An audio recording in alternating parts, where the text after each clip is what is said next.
평화롭고 충만한 삶을 살기 위해 저는 수년간 불교, 철학과 다양한 지혜의 전통을 공부하고 성찰해 왔습니다.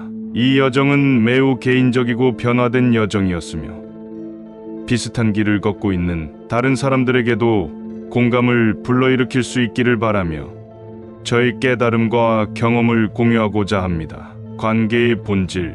나이가 들면서 저는 제 관계가 놀랍기도 하고 깨달음을 주기도 하는 방식으로 진화하는 것을 지켜보았습니다. 어린 시절에는 때려야 뗄 수 없었던 친구들이 멀어지고 관심사와 삶의 경험이 서로 다른 사람으로 형성되면서 서로의 길도 달라졌습니다. 이러한 관계의 자연스러운 변화는 저에게 슬픔과 깊은 통찰의 원천이 되었습니다. 초등학교 때 가장 친했던 친구 태훈이가 생각납니다. 그때 우리는 매일 오후 방과 후 집 근처 공원에서 축구를 하며 시간을 보내며 때려야 뗄 수 없는 사이였죠. 우리는 꿈과 두려움, 좋아하는 만화책을 공유했습니다. 하지만 고등학교에 입학하면서 관심사가 달라지기 시작했습니다. 저는 학업에 더 집중하게 되었고 태훈이는 음악에 대한 열정을 추구하게 되었습니다.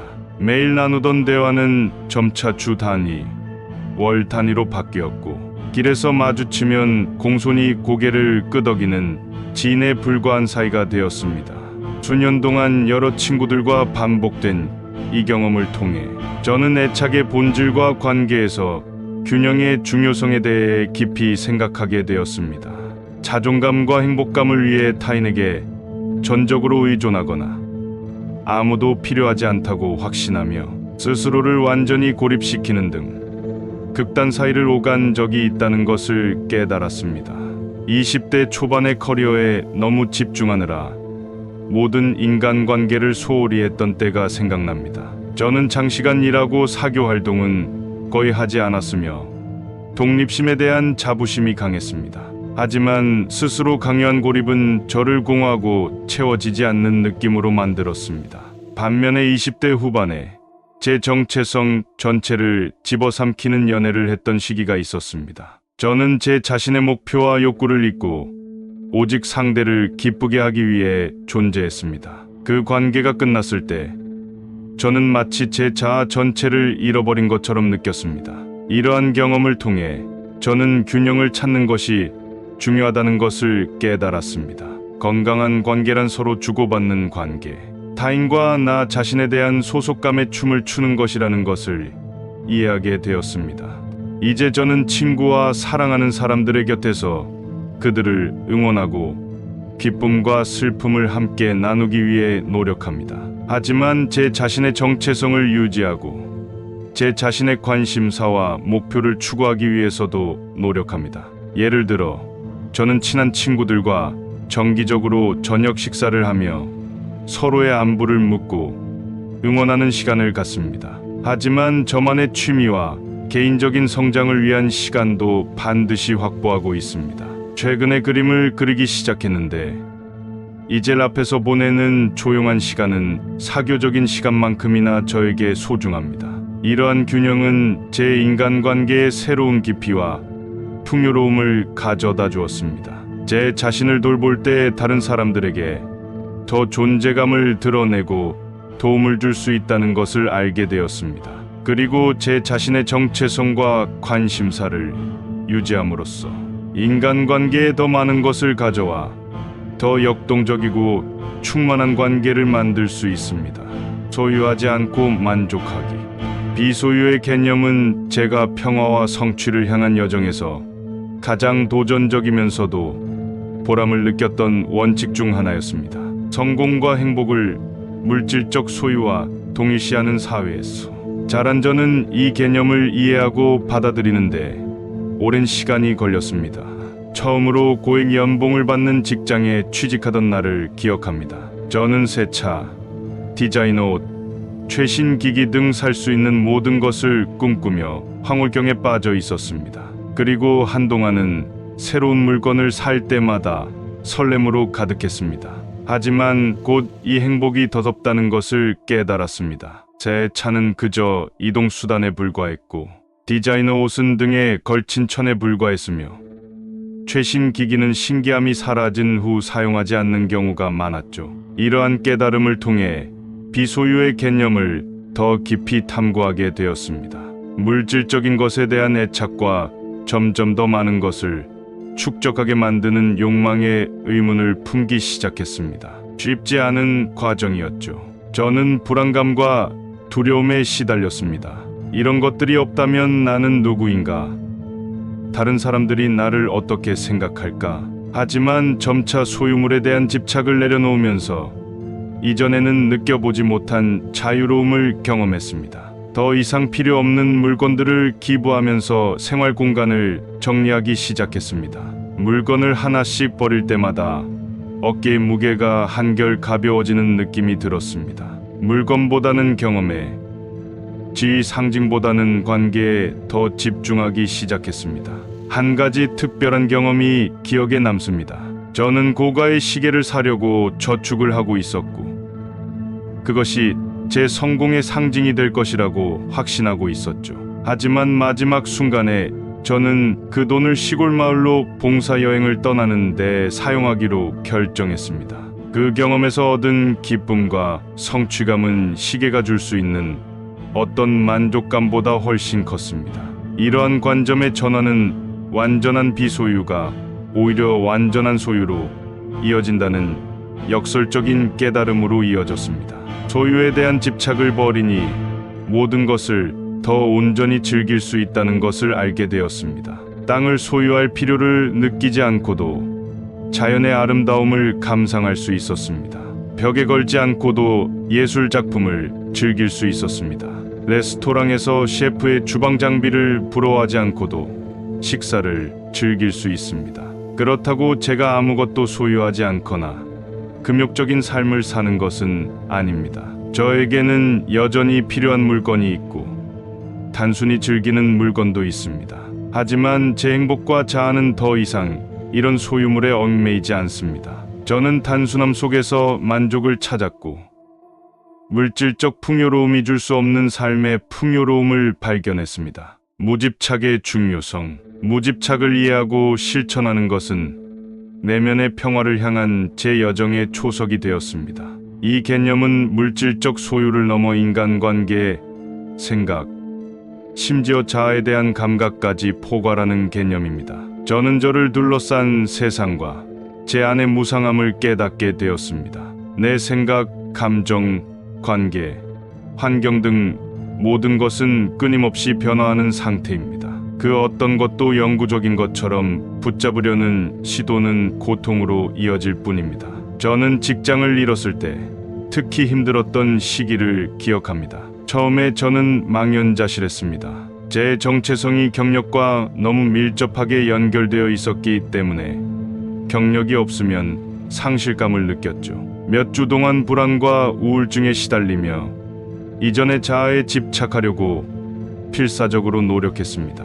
하지만 점차 무애착의 개념을 받아들이면서 이러한 변화가 손실이 아닌 기회로 보이기 시작했습니다. 제 가치는 직급이나 연봉에 의해 결정되는 것이 아니며 이러한 변화가 이전에는 생각하지 못했던 새로운 가능성을 열어줄 수 있다는 것을 깨달았죠. 이 경험을 통해 저는 특정 상태나 정체성에 집착하지 않는 것이 중요하다는 것을 배웠습니다. 저는 제 생각과 감정을 지나치게 동일시하지 않고 관찰하는 법을 배웠습니다. 행복할 때는 그 감정을 영원히 지속시키려 하지 않고 즐기려고 노력합니다. 슬프거나 화가 날 때는 그 감정이 저를 정의하지 않고 인정합니다. 집착하지 않는 이 연습은 특히 제 인간관계에서 큰 힘을 발휘했습니다. 저는 다른 사람을 소유하거나 통제하려 하지 않고 깊이 사랑하고 배려하는 법을 배웠습니다. 모든 관계는 시간이 지나면서 변한다는 것을 알기 때문에 사랑하는 사람들과 함께 보내는 시간을 소중하게 생각합니다. 이러한 접근 방식은 실제로 다른 사람들과의 관계를 더욱 깊게 만들었고 제가 더 존재감을 드러내고 받아들일 수 있게 되었습니다. 또한 집착을 버리니 인생의 기복을 더 평온하게 헤쳐나가는 데도 도움이 되었습니다. 좋은 일이 생기면 온전히 즐기되 거기에 집착하지 않습니다. 어려움이 닥치면 그것도 지나갈 것이라는 것을 알기 때문에 당황하지 않고 직면합니다. 그렇다고 해서 제가 무관심해지거나 무감각해진 것은 아닙니다. 오히려 집착하지 않음으로써 삶에 더 온전히 몰입할 수 있다는 것을 알게 되었습니다. 상실이나 변화에 대한 두려움에 사로잡히지 않으니 위험을 감수하고 새로운 것을 시도하고 다른 사람들에게 마음을 열 수 있습니다. 집착하지 않는 연습은 계속되는 여정입니다. 여전히 생각, 감정, 욕망에 집착하는 제 자신을 발견할 때가 있습니다. 하지만 그럴 때마다 놓아주기를 연습하고 무집착에서 오는 자유와 평화를 되새길 수 있는 기회로 삼고 있습니다. 고귀함과 비천함에 대한 저의 이해는 수년에 걸쳐 큰 변화를 겪었습니다. 자라면서 저는 종종 이러한 자질을 사회적 지위, 부 또는 가족 배경과 연관시켰습니다. 하지만 영적 수행과 삶의 경험이 깊어지면서 고귀함과 비천함을 매우 다른 시각으로 바라보게 되었습니다. 이제 저는 진정한 고귀함은 외부적인 요인이 아니라 우리의 행동과 그 뒤에 숨은 의도에서 비롯된다고 믿습니다. 이러한 깨달음은 저를 겸손하게 만들기도 하고 힘을 실어주기도 했습니다. 지위나 배경에 관계없이 그 누구도 본질적으로 고귀하거나 비천하지 않다는 것을 의미하기 때문에 겸손합니다. 고귀함은 우리의 선택과 행동을 통해 우리 모두가 도달할 수 있는 범위 내에 있다는 것을 의미하기 때문에 힘을 실어줍니다. 저는 이 원칙이 제 삶과 주변 사람들의 삶에서 실현되는 것을 보았습니다. 전 직장에서 부유한 집안 출신으로 높은 직책을 맡고 있던 한 동료가 기억납니다. 서류상으로만 보면 그는 사회에서 흔히 고귀한 사람이라고 생각하는 사람처럼 보였습니다. 하지만 그의 행동, 즉 아랫사람을 대하는 태도, 비즈니스 거래에서의 부정직함, 동정심 부족 등을 보면 다른 이야기가 드러났습니다. 이와는 대조적으로 저는 제 이웃에 사는 한 할머니를 떠올립니다. 그 할머니는 물질적으로 가진 것이 많지 않고 고등학교도 졸업하지 못했습니다. 하지만 만나는 모든 사람에게 보여주는 친절함, 자신의 건강 문제에도 불구하고 지역 커뮤니티 센터에서 자원봉사를 하는 모습, 모든 거래에서 흔들리지 않는 성실함. 저는 이제 이 할머니를 진정한 귀족으로 인식하고 있습니다. 이러한 관점의 변화는 제 자신의 행동 방식에도 변화를 가져왔습니다. 저는 고귀한 사람으로 보이고 싶어서가 아니라 이러한 행동이 더 나은 세상에 기여하고 제 진정한 자아에 가까워진다고 믿기 때문에 친절, 성실, 연민을 가지고 행동하려고 노력합니다. 하지만 선행에 집착하거나 자랑하지 않는 것의 중요성도 배웠습니다. 진정한 고귀함은 인정을 구하지 않는 것이라고 믿습니다. 저는 어떤 보상이나 칭찬을 받기 위해서가 아니라 그저 옳은 일이기 때문에 선한 일을 하려고 노력합니다. 몇 년 전의 개인적인 경험을 떠올리게 합니다. 저는 익명으로 지역사회에서 어려움을 겪고 있는 한 가정을 도와 식료품과 기타 생필품을 지원했었습니다. 어느 날 그 가족의 아버지가 저라는 사실을 알고 공개적으로 감사 인사를 하려고 했습니다. 저는 이런 인정에 불편함을 느꼈고 아버님께 이 사실을 알리지 말아달라고 정중하게 부탁했습니다. 기부 행위는 그 자체로 보상이었고 그에 대한 칭찬을 구하거나 받으면 그 행위의 순수성이 훼손될 수 있다는 것을 깨달았기 때문입니다. 저는 진정한 기부는 주는 사람이 자신이 무언가를 주었다는 사실조차 인식하지 못할 때 이루어진다고 믿게 되었습니다. 친절과 연민이 우리의 본성에 깊이 뿌리내려 아무런 생각이나 개가를 기대하지 않고 베풀 때입니다.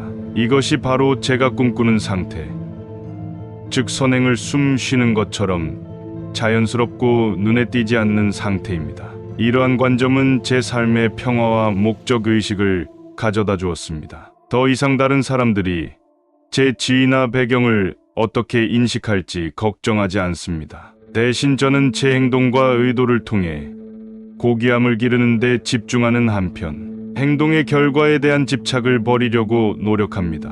쉽지 않은 길이지만 저는 그 길에서 깊은 성취감을 느낍니다. 만족과 진정한 부를 이해하기 위한 저의 여정은 길고 때로는 어려운 여정이었습니다. 부를 물질적 소유와 재정적 성공과 동일시하는 사회에서 자란 저는 진정한 부는 다른 곳에 있다는 것을 깨닫는데 오랜 세월이 걸렸습니다. 저는 더 높은 연봉, 더 큰 집, 더 비싼 자동차 등 더 많은 것을 얻기 위해 끊임없이 노력하던 시절을 기억합니다. 저는 이런 것들이 저에게 행복과 안정감을 가져다 줄 것이라고 생각했습니다. 저는 장시간 일하고 사생활을 희생하며 항상 다음 인수를 위해 앞만 보고 달렸습니다. 하지만 아무리 많은 것을 성취하거나 얻어도 만족감을 느끼지 못했습니다. 항상 더 많은 것을 원하고 더 노력해야 한다는 생각이 들었죠. 전환점은 직장에서 특히 스트레스를 많이 받던 시기에 찾아왔습니다. 저는 큰 승진을 위해 제 자신을 한계까지 밀어붙이고 있었고, 높아진 지위와 연봉이 마침내 제가 찾던 만족감을 가져다 줄 것이라고 확신했습니다. 그러던 어느 날, 이렇게 정신없이 쫓아다니던 중 깨달음을 얻었습니다. 승진을 하더라도 항상 더 많은 돈을 벌어야 하는 또 다른 목표가 있다는 것을 깨달았습니다. 이 끝없는 욕망과 일시적인 만족의 순환이 얼마나 부질없는 것인지 불현듯 명확하게 깨달았습니다. 이 깨달음을 계기로 저는 만족의 개념을 더 깊이 탐구하게 되었습니다. 무엇이 진정으로 저에게 기쁨과 평화를 가져다 주는지 질문하기 시작했습니다. 저는 부족한 것에 집중하기보다는 이미 가지고 있는 것에 의식적으로 감사하는 감사 연습을 시작했습니다. 자연 속 조용한 산책, 친구와의 진심 어린 대화, 새로운 기술을 배웠을 때의 만족감 등 소소한 즐거움에서 기쁨을 찾기 시작했습니다. 점차 제 관점이 바뀌는 것을 느꼈습니다. 진정한 부는 얼마나 많이 가지고 있느냐가 아니라 가진 것에 얼마나 만족하느냐에 달려 있다는 것을 이해하기 시작했습니다. 지금 가진 것에 만족하지 못한다면 아무리 많은 부나 소유물을 더 가져도 충분하지 않다는 것을 깨달았죠. 그렇다고 목표나 자기 개발을 포기한 것은 아닙니다. 하지만 제 동기가 달라졌어요. 저는 더 이상 행복을 가져다 줄 것이라는 믿음으로 무언가를 추구하지 않습니다. 대신 제 가치관과 일치하는 것, 그리고 세상에 긍정적인 기여를 할 수 있는 것을 기준으로 목표를 설정합니다. 이러한 접근 방식이 저에게 돈으로도 살 수 없는 평화와 성취감을 가져다 준다는 것을 알게 되었습니다. 다른 사람을 도울 수 있을 때, 배우고 성장할 때, 사랑하는 사람들과 함께 시간을 보낼 때 저는 부유함을 느낍니다. 이러한 경험들이 지금 제게 진정한 부를 구성하는 요소입니다. 이러한 관점의 변화는 물질적 소유와의 관계에도 변화를 가져왔습니다. 여전히 좋은 물건에 감사하지만 더 이상 그것에 의해 정의되거나 그것에 의존의 행복을 느끼지 않습니다. 저는 물건에 집착하지 않고 즐기는 법을 배웠습니다. 사치를 누릴 수 있을 때 감사할 줄 알지만 단순함에도 똑같이 만족할 줄 아는 놀라운 자유를 얻게 되었습니다. 저는 만족이 행복으로 가는 지름길이라는 사실을 깨달았습니다. 만족은 저 자신과 제 환경에 평화로울 수 있게 해주며 항상 미래의 무언가를 추구하기보다는 현재의 순간에서 기쁨을 찾을 수 있게 해줍니다. 이러한 만족은 안주하는 것이 아니라 성장과 변화에 열려 있으면서도 현재에 만족하는 깊은 마음입니다. 저는 매일 만족감을 키우기 위해 계속 노력하고 있습니다. 특히 사회적 압박이나 어려운 상황에 직면했을 때 항상 쉬운 일은 아닙니다. 하지만 만족을 연습하면 할수록 만족이 자연스러워지고 외부 환경에 관계없이 제 삶이 더 풍요로워진다는 것을 알게 되었습니다. 두 개의 화살이라는 개념은 인생의 고통과 도전에 대처하는 저의 접근 방식에서 강력한 도구가 되어 왔습니다. 저는 불교의 가르침에서 이 개념을 처음 접했고 이후 제 개인 철학의 초석이 되었습니다. 첫 번째 화살표는 신체적 질병, 사랑하는 사람의 상실, 실패, 실망 등 삶이 우리에게 주는 피할 수 없는 고통이나 어려움을 나타냅니다. 이는 인간으로서 피할 수 없는 경험이며 우리가 통제할 수 없는 외부 환경으로부터 오는 고통입니다. 두 번째 화살은 우리가 스스로에게 쏘는 화살입니다. 첫 번째 화살에 대한 우리의 반응, 즉 불안, 분노, 자책 또는 절망은 초기 고통에 더해집니다. 이 두 번째 화살은 종종 첫 번째 화살보다 더 큰 고통을 유발합니다. 저는 이 개념을 더 깊이 이해하는데 도움이 된 가슴 아픈 경험을 기억합니다. 몇 년 전 저는 만성 질환 진단을 받았습니다. 진단 자체가 첫 번째 화살이었고 고통스럽고 무섭고 제가 통제할 수 없을 정도로 두려웠습니다. 하지만 곧바로 두 번째 화살을 맞았습니다. 저는 절망에 빠졌고 끊임없이 왜 나야? 라고 물었습니다. 제가 이런 일을 당할 만한 일을 한 게 틀림없다고 생각하며 제 자신을 자책했습니다. 최악의 시나리오를 상상하며 미래에 대해 끊임없이 걱정했습니다. 제가 스스로에게 가하는 정신적, 정서적 고통은 여러모로 신체적 증상보다 더 심했습니다. 이 패턴을 인식하는 것이 변화의 첫 번째 단계였습니다. 저는 첫 번째 화살표인 건강 상태는 통제할 수 없지만 두 번째 화살표는 선택할 수 있다는 것을 깨달았습니다. 제 상황에 어떻게 대응할지는 제가 선택할 수 있었죠. 이 깨달음으로 모든 것이 즉각적으로 좋아지지는 않았지만 제게 주체적인 느낌을 주었습니다. 저는 제 생각과 반응을 즉시 동일시하지 않고 관찰하면서 마음 챙김을 연습하기 시작했습니다. 걱정이나 자책에 빠지는 제 자신을 발견하면 부드럽게 스스로에게 상기시키곤 했습니다. 이것이 두 번째 화살이다. 이 화살은 쏠 필요가 없다. 라고 생각했습니다. 시간이 지나면서 이 연습은 인생의 어려움에 직면했을 때 회복력을 키우는 데 도움이 되었습니다. 어려운 상황이 닥쳤을 때 저는 그 상황에 대한 제 반응도 번째 화살에 휘말리기보다는 실제 상황 첫 번째 화살에 대응하는 데 집중하려고 노력합니다. 그렇다고 해서 감정이 없어지거나 어려운 감정으로 힘들어하지 않는다는 뜻은 아닙니다. 고통이나 슬픔, 분노를 느끼지 않는 것이 목표가 아니라 이러한 감정은 인간의 자연스러운 감정입니다. 인생에 피할 수 없는 어려움에 불필요한 고통을 더하지 않는 것이 목표입니다. 저는 이 접근법이 인생의 주요 사건 외에도 훨씬 더 많은 분야에 적용 가능하다는 것을 알게 되었습니다. 저는 직장에서 실수를 했을 때, 사랑하는 사람과 말다툼을 할 때, 크고 작은 실망에 직면했을 때 등 일상생활에서 이 방법을 사용합니다. 그럴 때마다 저는 상황 자체와 그에 대한 제 반응을 구분하여 제가 통제할 수 있는 것에 집중하고 통제할 수 없는 것은 모아버리려고 노력합니다. 이 연습은 제 삶에 큰 평화를 가져다 주었습니다. 우리 모두가 각자의 화살을 다루고 있다는 것을 인식하면서 저 자신과 다른 사람들에게 더 자비로운 사람이 되는데 도움이 되었습니다. 또한 불필요한 정신적, 정서적 고통에 모든 에너지를 소비하지 않기 때문에 힘든 시기에도 삶에 더 집중하고 몰입할 수 있게 되었습니다. 두 화살표의 개념은 저에게 계속 진행 중인 작업입니다. 여전히 두 번째 화살을 향해 손을 뻗고 있는 제 자신을 발견할 때가 있습니다. 하지만 그럴 때마다 다른 반응을 선택할 수 있는 연습의 기회로 삼고 있습니다. 그리고 연습을 거듭할수록 인생의 난관을 우아하고 평온하게 헤쳐나가는데 더 능숙해지고 있는 제 자신을 발견합니다.